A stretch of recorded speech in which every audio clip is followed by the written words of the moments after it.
This holiday season, ho, ho, ho, turning into no, no, no. Do not buy, not even a bobby pin, unless you know where something is shipping from. People expecting packages getting hit with steep customs bills. I was very shocked when it showed up and the delivery driver was like, this is going to be $657 to collect your package. Today we're going to look at tariffs, tariffs that were introduced by the stable genius himself. Person, woman, man, camera, TV. They say, that's amazing. How did you do that? And we want to see the effects that the tariffs are having on normal Americans' day-to-day life, because right now they're starting to see the effects when they're being hit by that extra tariff bill.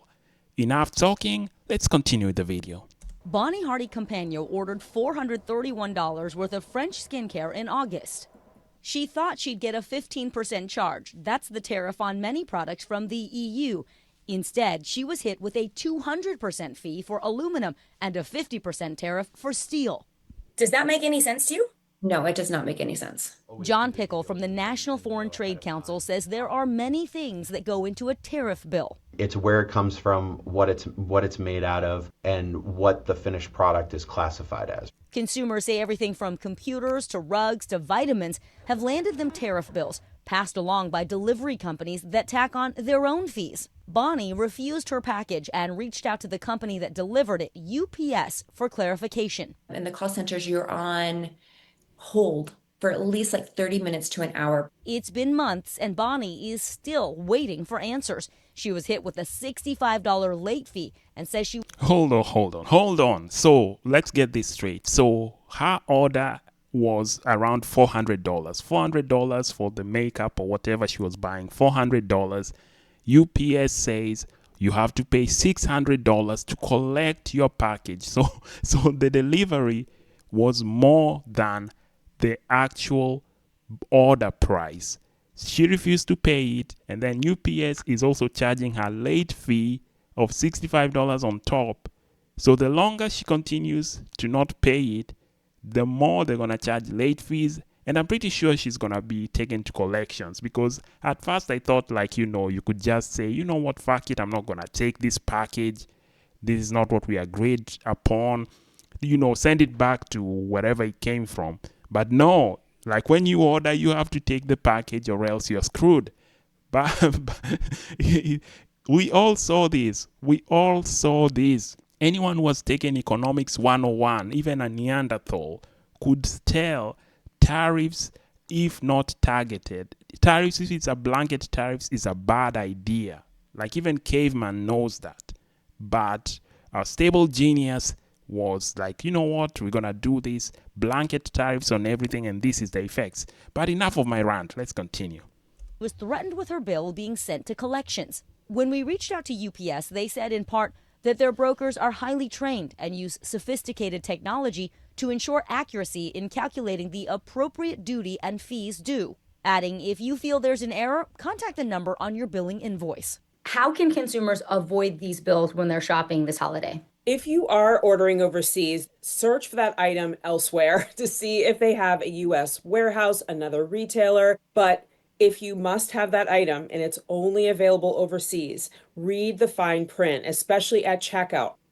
All right, so to that point there, Vic, when you're shopping online, like a lot of folks will be around this time of the year, what else should we be looking for? So we want to make sure we don't end up with those extra fees. Yeah, Craig, before you click purchase, you want to look for something called DDP, delivery duty paid. If it says that, that's great. That means that all of the fees will be paid for you in that final price. Read the site policy. See if they are mentioning shipping fees, tariffs, duty fees. Check where the items are from. Sometimes that can be difficult to do. If there's an 800 number, give them a call and keep track of everyone you talk to at the company so that Okay, like that thing was ridiculous. Like she ordered $400 worth of products, and then the delivery was $600, and then UPS was charging her late fee $65 and threatening to send her to collections. And that is UPS. I wonder what would have been if it was FedEx, because FedEx are the worst delivery company I've ever come across. FedEx does not give a crap about your box, your delivery. They're gonna kick your box. They're gonna do whatever garbage they want with your box. So I can imagine if it was FedEx delivery, probably there would have been double. UPS is better than FedEx in my opinion. So this is tariffs. We can already see. So you guys, if you're gonna order anything coming from abroad, make sure you know that the tariffs are not gonna take effect on it. Make sure you are certain the delivery fees and everything, because you don't want to be taken to collections. It's not as easy as saying, you know what, I'm not gonna take the package, fuck it, send it back. No, these idiots are gonna send you to collections. And you know how collections guys, they call you 24 hours a day, 7 days a week. It's a mess. But that's just about tariffs. Now let's look at another effect of tariffs, because now the effects of tariffs imposed by your stable genius has caused the economy to be on a wild roller coaster ride. Now let's look at Americans struggling with their day-to-day life in this next video. At this farmer's market in Riverdale Park, Maryland, there is plenty of conversation about all kinds of topics. The temperature is dropping. I waited until my senior year of high school to take chemistry. But the main subject seems to be the cost of food right now. Outrageous, honestly. It's too much. That is 15. Everyone has a theory about why it's happening. Because labor costs are so high. Tariffs on what seemingly random stuff. You know, the standard answer is supply chain. Economists say that is the right answer. Supply chains impacted during COVID. On average, grocery prices went up around 3% this year. That's normal, according to economist Andrew Stevens. By the way, do you remember the time of COVID when they were saying, you know, the supply chain is so bad, so we have to increase the prices of these things. Then once COVID is handled, we're gonna bring them back to original price, how they were. These companies are a joke. These companies normally look at people and citizens, Americans, as idiots, because once prices go up, they never come down. They never. And I knew that during COVID, when they were raising the prices, they were saying it's because we cannot deliver them. It's, you know, the supply chain is so bad. And people actually believe that, you know, it's only for a short period. These companies are greedy fucks who will keep on increasing the price for profits, and they will never lower it again. So say goodbye to the old prices. Now with these tariffs also increasing the prices, you can be sure there is no going back. We are now in the next level. But enough of my rant. Let's continue. That early COVID period, we saw prices increase by about 20% over those 2 years. So that's a big change. And I think a lot of us as consumers still have some of those pre-COVID prices in our heads.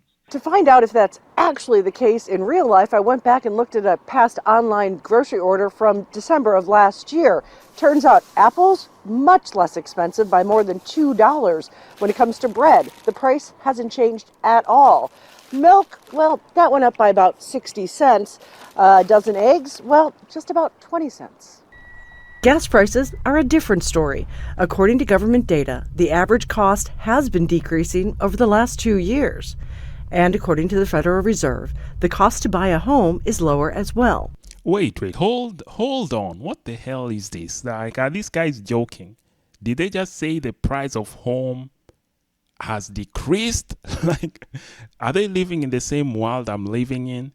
The houses are super high. The interest rates are still high. That's why Trump wants to fire Jerome Powell, but he cannot do it. These people are, I don't know where they're pulling these statistics from. Well, at least the gas is down. You remember when they say, like, when they lower the gas prices, everything else goes down because now they can make deliveries. And, you know, how come gas prices are lower, but everything else is higher now? And that's the logic they were trying to say before. Gas prices lower is good for everything, but now at least you can, you know, when you get hungry, you can drink the gas, okay? Order your regular or premium gas. You can drink that in case you get thirsty. But let's continue. But that is not the case when it comes to renting a home. Rates vary widely by city, but according to online real estate company Zillow, if you look at Peoria, Illinois, the average rent increased by $125 a year to $1,100 a month. In New York City, renters saw an average increase of just over $100, the average rental costing almost $3,600. I want to get apples. Back at the farmer's market. Oh my God, look at this. For Nicole Lemire's, the numbers don't seem to match her reality. Unaffordable. My husband and I both work full time, and we have like pretty good jobs and 2 kids, and like we're still like we're doing okay, but like we're not like rolling in it, and money is still stressful. A stress felt by many across the country, despite what the statistics have to say. Yeah, like honestly, I don't know how people do it, especially in New York and California. Like you're paying $3,000 rent, and with the cost of living now, how are they surviving? How are they surviving with this? Because the income has remained the same for so many people. The people who used to make a lot of money, like in the IT, are getting fired left and right. So people are losing their jobs. The cost of living has gone super high. It's sky high. The rent is super high. I don't know, man. Shout out to the people from New York and San Francisco. You know, those expensive areas. I don't know how you guys do it. You guys are, wow. So let me know. Let me know in the comments. Do you support this stable genius idea of tariffs? Has tariffs impacted your life personally? Let me know in the comments. And if you like this type of videos, consider liking, subscribing, and of course, share this on all the networks. I'll see ya. Oh my goodness, all the networks!